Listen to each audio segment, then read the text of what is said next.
Samantala, sa kababaihan at mga employer dyan, alam niyo ba na bawal sa batas ang hindi pagbibigay ng pantay na karapatan sa kababaihan pagdating sa trabaho? Nakasaad po yan sa Republic Act No. 6725 o ang Act Strengthening the Prohibition on Discrimination Against Women with respect to terms and conditions of employment. Kaya, ano bang iniintay natin? Let's G for G-Terms!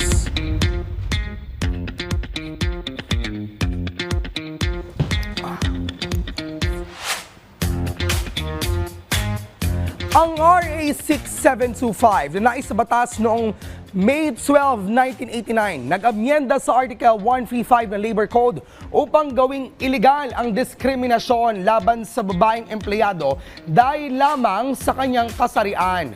Sa ilalim ng batas, bawal ang pagbabayad ng mas mababang kompensasyon kabilang ang anumang anyo ng sahod, mga benepisyo sa isang babaeng empleyado.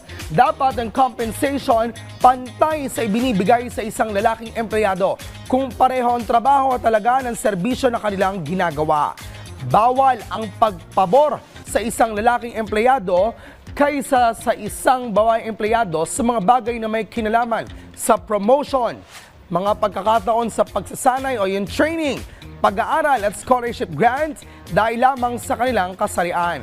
Ang mapangunahing probisyon nitong RA 6725, una, ang implementasyon ay pinangungunahan ng Department of Labor and Employment o DOLE para sa penalty at civil claims para sa mga biktima.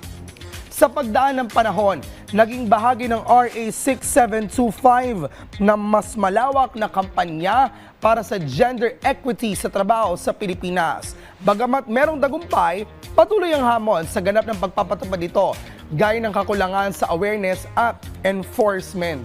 Paalala, isulong po natin ang gender equality o pantay na oportunidad sa trabaho para sa lahat ng kasarian.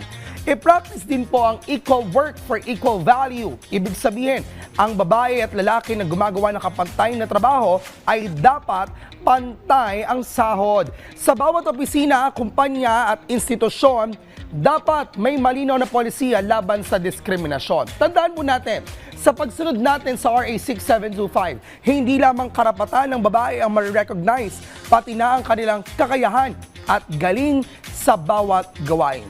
Mga ka-RSP, ang RA 6725 hindi lamang basta batas na isusulat. Ito ay hakbang tungo sa makatarungan at pantay-pantay na pagtrato sa trabaho.